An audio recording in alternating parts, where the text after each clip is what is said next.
हाय श्रेय जी, आज सुबह आपसे मुलाकात हुई। मैं धर्मेंद्र हूँ, धर्मेंद्र शाह हूँ टेलीविजन से। मुझे तो लगता है अच्छा हुआ आप एक्टिंग में नहीं गई, क्योंकि शादी के बाद जो ड्रेस होती है थोड़ा सा दब जाती है, मुझे लगता है फिल्मों में। और जहाँ तक गायकी का सवाल है, आप और भी उभर रही हैं और भी आगे जा रही हैं शादी के बाद भी, तो मेरे ख्याल से अच्छा ही हुआ। और जहाँ तक जिस तरह से अभी आपका जो इंट्रोडक्शन हुआ, बताया गया कि आप बहुत ही हम्बल है, वाकई में आपसे मुलाकात हुई। हम्बल शायद मेरे नज़र में इसलिए आप हैं क्योंकि इस मुकाम तक पहुंचने के लिए आपने भी काफ़ी स्ट्रगल किया है। और मतलब कि जिस तरह से आप सिलेक्ट हुई और फिर आज इस मुकाम पर हैं। न्यूजीलैंड में भी, यहाँ पर भी कई ऐसे कलाकार हैं जो इस तरह से गायकी करने की कोशिश करते हैं। कहते हैं कि गुमनाम जो रहा वो गुनहगार हो गया, पत्थर कभी नसीब तो कभी खार हो गया, नामे कला को आज दुनिया में कारोबार, चौरक जिसे मिली वो कलाकार हो गया। मतलब कि आपको वो चौरक मिली तो आप कलाकार हुए हैं वहाँ पर, उस मोड़ पर जा करके। क्या कभी ऐसा हो सकता है कि यहाँ पर भी जो कलाकार है उनमें अगर वो हुनर हो तो वो कोशिश कर सकते हैं, उनको कुछ किसी तरह से चांस मिल सकता है, जिस तरह के जैसे एक्स फैक्टर होता है और जो चैलेंजेस होते हैं उसमें भाग लेने के लिए? बिल्कुल, वो तो है ही। आई थिंक भाग लेना तो इसमें कोई प्रॉब्लम ही नहीं है। You can always participate. And ऐसे हुए हुए बहुत प्रोग्राम्स, जो रियलिटी शोज़ आप कह रहे हैं, जहाँ पे चाहे वो यूएस हो, कनाडा हो, या दूसरे देशों में जहाँ इंडियंस हैं, उन्होंने आके भाग लिया है।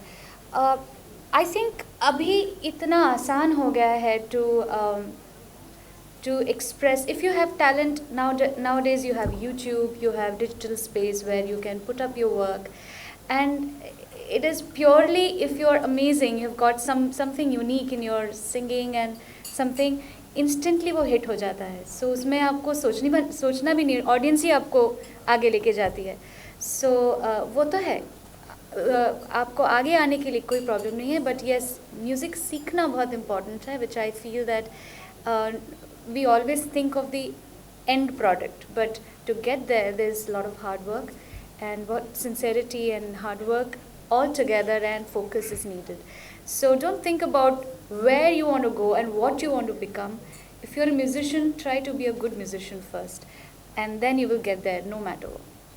Thank you. दूसरी बात ये रही है कि आज जैसे कि बताया गया कि जिस मुकाम पर आप हैं शायद बहुत ही ऊंचा मुकाम पर, और जो ख्वाहिश रही है शायद वो भी पूरा हो गई हो। लेकिन कहा गया है कि अगर इंसान की सारी ख्वाहिशें पूरी हो जाए तो वो खुदाई पर पहुंच जाते हैं। ऐसी कोई उम्मीद है आपकी? अभी तक कुछ बाकी है गायकी की दुनिया में, या किसी एक कलाकारा के लिए आपने अभी तक गाना नहीं गाया है, या ऐसा सोच रहे हैं कि कुछ अभी भी अधूरा है, कुछ अभी भी उम्मीदें बाकी हैं? एक तो इनके लिए तालियां हो जाए, बहुत अच्छी हिंदी बोलते हैं, मेरे को कुछ समझ ही नहीं आ रहा। What did you say? सब मिल जाए तो खुदाई क्या? अरे बाप रे, हाँ, ऐसे थोड़ी। बहुत it's very like seriously good job. But I don't think सब मिलना इतना आसान है. कुछ पाने के लिए कुछ खोना पड़ता ही है. And I think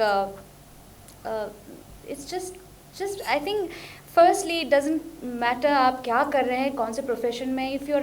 if you are living a life which is by making you happy, you do the right things in life, and not just doing what you are, like in my case music, but all the other aspects of your life. If you're a good human being, I think you are sorted in life. Nothing else is needed.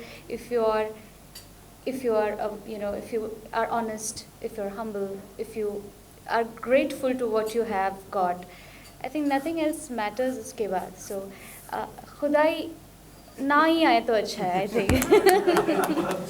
मेरा मतलब है कि ऐसी कोई actress है शायद अभी भी जिनके लिए आपकी कोई उम्मीद है कि उनके लिए आप गाना चाहें? आजकल बहुत ज़्यादा एक्ट्रेसेस आ रही हैं, so I really don't know. So I can't really keep a count of them.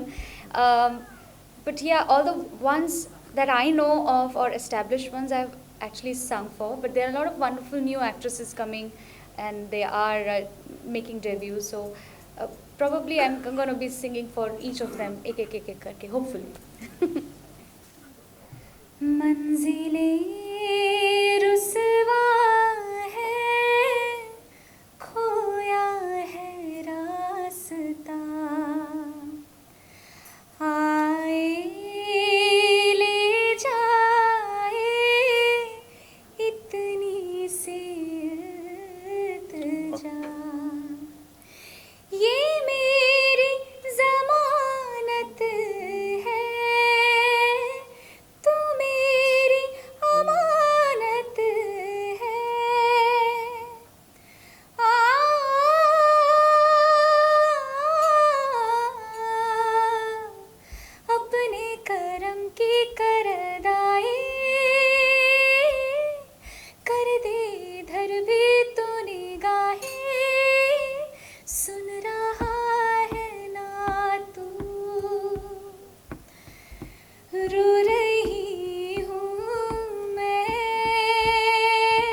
you.